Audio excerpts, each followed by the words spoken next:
Welcome everyone. This is aspiring diplomat Mckingtosh Mugodzeri coming to you live from Africa University, Zimbabwe. So today we are diving into a critical topic, countering corruption in Africa as a key strategy to achieve the bold vision of Agenda 2063. And over the next 10 minutes, I'm going to be exploring how corruption undermines Africa's dreams, unpicking key strategies to fight it. And on the spotlight, I'll be bringing real-world examples that shows what is possible to counter these certain issues that I've mentioned. So Agenda 2063 is Africa's blueprint for a prosperous, united and peaceful continent by 2063. But to get there, we must tackle one of the biggest roadblocks, which is corruption. So let's get started in the next segment. Welcome back again, viewers. So I will be engaging in the second segment of introducing what Agenda 2063 is. So it was launched by the African Union in 2015, outlining 7 aspirations. So we need to think of them as Africa's big dreams. We also want prosperity through inclusive growth, a politically united continent, good governance, peace and security, a strong cultural identity, people-driven development, as well as a global presence. So it sounds inspiring, right? But here's the catch, which is corruption that threatens every single one of these goals. So we can imagine this illicit financial flows drain Africa of around $88.6 billion annually, and this is according to the United Nations. That's money stolen from schools, hospitals and roads, man that could lift millions out of poverty. So focusing on aspiration 3, good governance and democracy. It cannot thrive if leaders siphon public funds or rig elections. So I'm also coming back to aspiration 1, which talks about prosperity, which gets hit when businesses pay bribes instead of investing in jobs. And aspiration 4, which was focusing on peace, it says that it falters when corrupt elites profit from conflict, such that the stakes are high and the clock is ticking on this 50-year vision. So see you again in the next segment.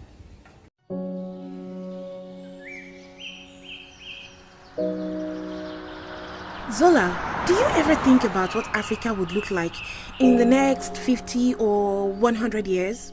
Africa? What's there to think about Africa? I mean, I'm here to figure out my life, not to talk of almighty Africa. Anyway, why do you ask? Well, given the situation of Africa in the past, and I wonder if things would get better by then. You know, I read in the news that in some parts of Africa, people don't even have access to good schools, proper healthcare, and even basic amenities everyone should have. 50 years is a long time, but I believe things will be better then. Me too. You know, sometimes I just wish I had the power to change things. As African youth, we have the power to create the Africa we want. My goods have been there for over 5 months. I haven't been able to trade because they've shut down the borders. Wow, Charlie, you are still worried about your goods. My business has been shut down because of inadequate power supply. I wonder when we'll have steady power supply in this part of Africa, eh? I wonder too. It's just so annoying. We desire and demand an Africa that is peaceful and secure.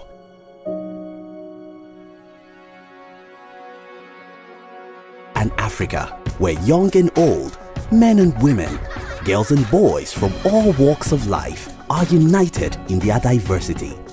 An Africa whose growth and development are sustainable and inclusive, benefiting and bringing prosperity to all its citizens. An integrated continent, politically united, based on the ideals of Pan-Africanism and the vision of Africa's Renaissance. An Africa where good governance, democracy, respect for human rights, justice, and the rule of law are the guiding principles of our societies. This is an Africa where we are confident in our identity, heritage and culture and shared values. A very thriving Africa where young people contribute at all levels of society. And ultimately, an Africa which is an influential global player responsible for managing her resources and financing her peace and development.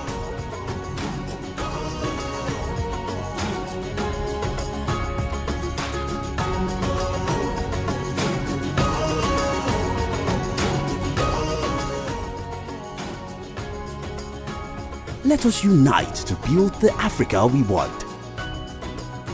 Visit www.au.int to learn more about Agenda 2063.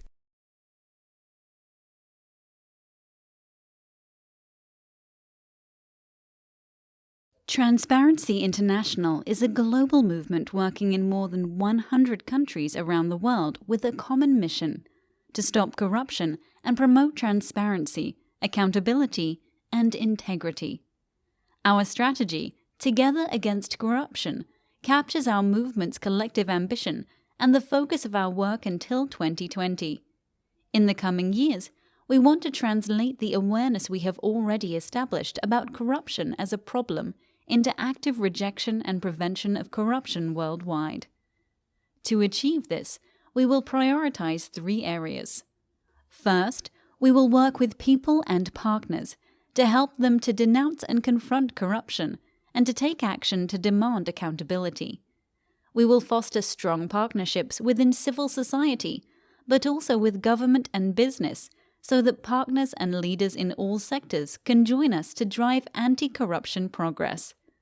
We will also stand in solidarity with those whose work to expose corruption puts them at risk. Second, we will combine prevention, enforcement, and justice to stop corruption. We will develop and promote the highest standards and best laws needed to prevent corruption. But if prevention mechanisms fail, justice must not. No longer should the corrupt be able to get away with their crimes, especially in cases of grand corruption. We will seek that the corrupt be held to account and punished. Finally, to achieve our goals, we have set as a priority that Transparency International is a strong movement. We will share knowledge on what works to stop corruption, invest in our capacity, and ensure our presence and relevance where it matters most. Let's work together against corruption for a better, corruption-free world. So welcome back again to this platform. So as illustrated by the video that just played, I'm now focusing on strategies to counter corruption. So how do we fight corruption, or rather, how do we count corruption? Because it isn't just about catching the bad guys, it's about building systems that prevent it and empower citizens. Here are 4 key strategies aligned with Agenda 2063. So point number 1, strengthening of institutions. Aspiration 3 calls for accountable governance. This means beefing up anti-corruption bodies, judiciaries, and police with resources and independence. Transparent public procurement like digital platforms, tracking contracts, cuts opportunities for kickbacks. Point number 2, leverage technology. Africa's youth and tech boom are assets. Digital tools like blockchain for financial transparency or e-governance platforms make corruption harder to hide. So, taking an example of Kenya's Huduma centers, for instance, they reduce bribe demands by streaming services online. I'm now moving on to point number 3, which is engaging citizens. So Aspiration 6 emphasizes people-driven development, educating citizens about their rights and giving them tools, like whistleblower protections or mobile apps to report graft turns them into watchdogs. Civil society and media do play a huge role here. So I will now move on to the aspect number 4, which is regional cooperation. So Aspiration 2 envisions an integrated Africa. The African Union's Convention on Preventing and Combating Corruption, adopted in 2003, pushes for cross-border efforts. Think joint investigation or asset recovery, stopping corrupt officials from stashing cash overseas. So, in a nutshell, these strategies aren't just ideas. They are practical steps to safeguard Agenda 2063's promise. But do they work? This is the question. Let's look at the following 2 case studies. We will be back. Take your next step towards success and further your education with Africa University, a world-class center of excellence and a higher institution of choice for leadership development in Africa. We are a private Pan-African institution which is home to close to 30 African nationalities. We offer over 50 academic programs, from undergraduate studies to PhD programs. Enroll with us for the March and August intakes. Africa University, investing in Africa's future. Hello viewers, and welcome back again. So following up, or rather I should say coming up, is a video as we are focusing on Nigeria. Coming up is a video that is showcasing Nigeria's corruption chart. Meanwhile, the Inspector General of Police, Ibrahim Idris, has challenged police public relations officers to evolve effective dialogue and communication strategies for better understanding between the public and the police. Mr. Idris, who is speaking in Abuja at a forum on addressing public perception and improving the image of the Nigeria police force, asked police officers to conduct themselves in a positive way to enhance the image of the police. We as police officers have to conduct ourselves in a positive way, because before the people can appreciate us.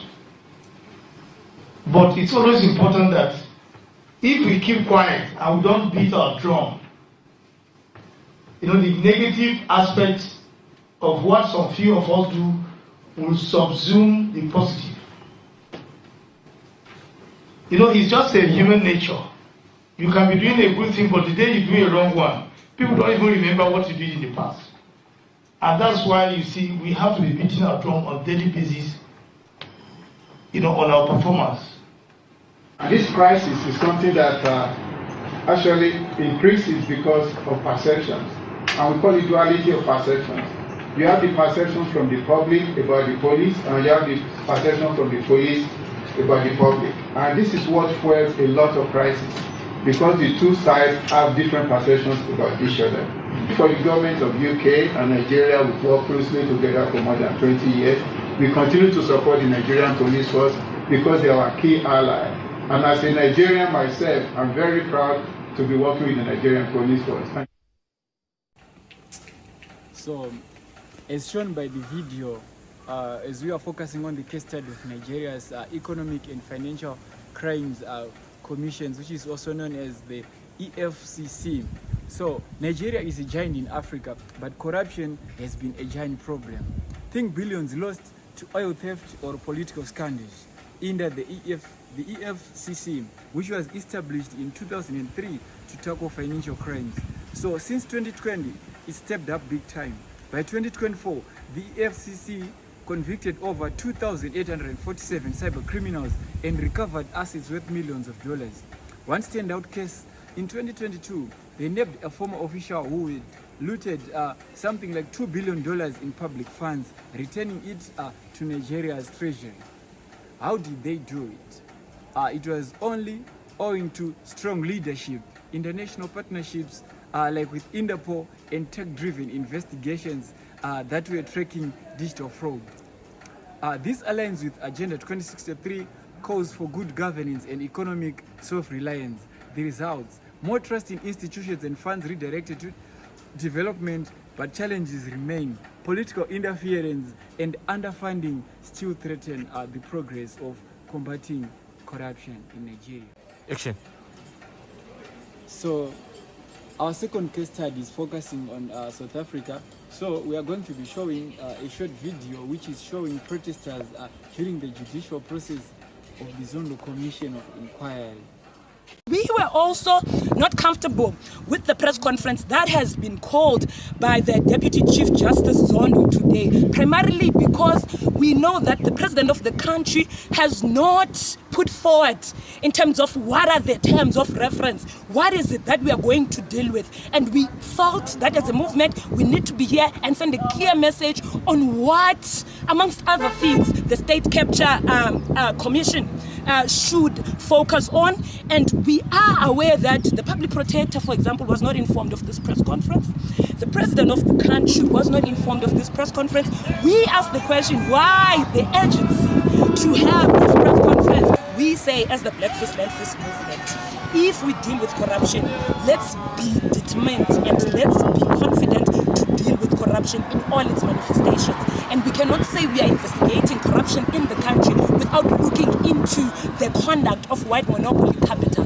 We cannot investigate state capture without looking into how Johann Rupert and the Oppenheimer family, who own so much wealth in this country and use their economic muscle to terrorize the economy of this country, so that senior people in government are appointed and they are candidates that they prefer. So, as portrayed by the video we just showed, we are looking at the case study of South Africa within the context of the Zondo Commission. So South Africa's story is about confronting state capture when corrupt elites hijack government for profit. The Zondo Commission, which was launched in 2018 after a whistleblower report, investigated this mess, like the 1.4 billion looted from state power company Eskom. So what was the strategy? We would like to know. Public hearing broadcasted live, and civil society pressure and judicial marshal. Over 300 witnesses testified, and recommendations led to arrests and reforms, like tighter procurement rules. This ties to aspirations 3 and 6, which talk about governance and citizen empowerment. So we will also be looking at the outcomes. Trust is rebuilding and recovered funds are eyed for infrastructure, but implementations slow and prohibit waivers, showing corruption fights need staying power.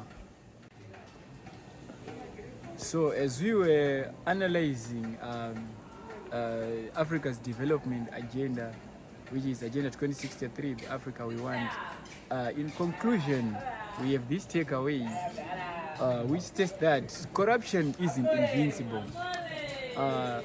Drawing comparisons from Nigeria and South Africa, it is proof that with bold action, strong institutions, technology, citizen voices, and teamwork, Africa can reclaim its wealth and future. Agenda 2063 isn't a dream, it is a plan, and countering corruption is the fuel to drive it. As we move into the decade of acceleration from 2024 to 2033, let's commit as governments must lead, citizens must demand, and the world must support an Africa that stands tall. The Africa we want is possible, but only if we silence corruption's grip. Thank you for watching, and let's keep the conversation going through the comments.